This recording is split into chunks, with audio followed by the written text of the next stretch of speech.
Hey, this is Mom to Bomb. It's been a while since I made a video, and I wanted to give some information in case you guys are going to do some holiday cooking and baking. I know that sometimes it's kind of difficult to figure out measurements for some people, and I thought I would add some information out there. And my Selah is here to help me. Now, she's going to help me make pie crust today. And when I was writing down the recipe, I thought, you know, it would be good to have some information. Now, if you happen to use real butter, or even sometimes they wrap margarine like this. I don't know if they still do because I haven't used margarine in years. But a whole stick of butter is equal to a half a cup. And it tells right on the label if you're unsure about that. So half of the stick of butter would be a quarter cup if you're measuring by measuring cups. Also, if you want to measure some butter, like if you have a big chunk of it, like I have some of that that's like the Amish butter roll, and you're like, I don't know how much of this is a quarter cup or half a cup or whatever. Get a glass measuring cup, or you can even use a glass bowl, but measure out a certain amount of water. If you have a big enough bowl, you can measure out a cup of water in there. And then you take the butter, cut it, put it in the measuring cup or the bowl of water until you get to where it measures to where you need it. Like say you've got a big glass measuring cup, which is recommended because you're going to have the measurements on there already. You put in a cup of water, and then you put in butter until it reaches a cup and a half, and that tells you you've got a half cup of butter. Drain all the water off thoroughly, and you've got your butter.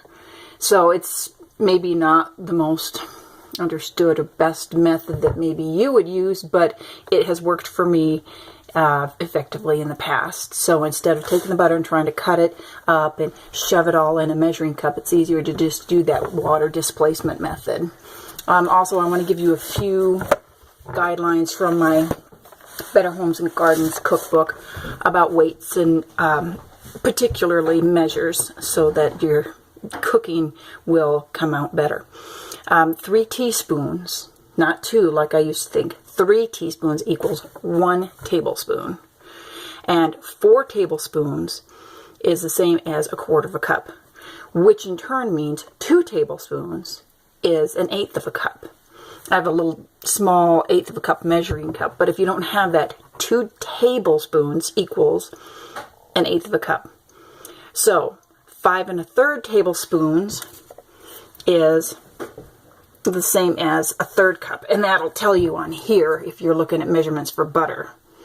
And it goes to here's a 1/3 cup, and a quarter cup is of course half the stick, which we covered that already.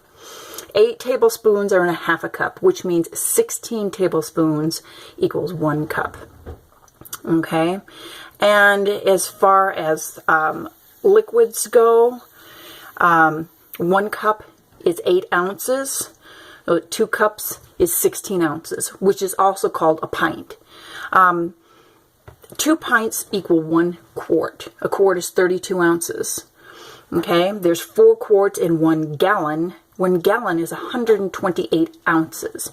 So half a gallon is 64 ounces. And 8 quarts is a peck, and that's more for like apples or something that you would measure, because then 4 pecks is a bushel. We don't go by that much anymore, but in case you're interested, there's that. So I'm hoping this has helped you with any kind of measurement issues you may have, and hopefully you will succeed well in your holiday baking and cooking.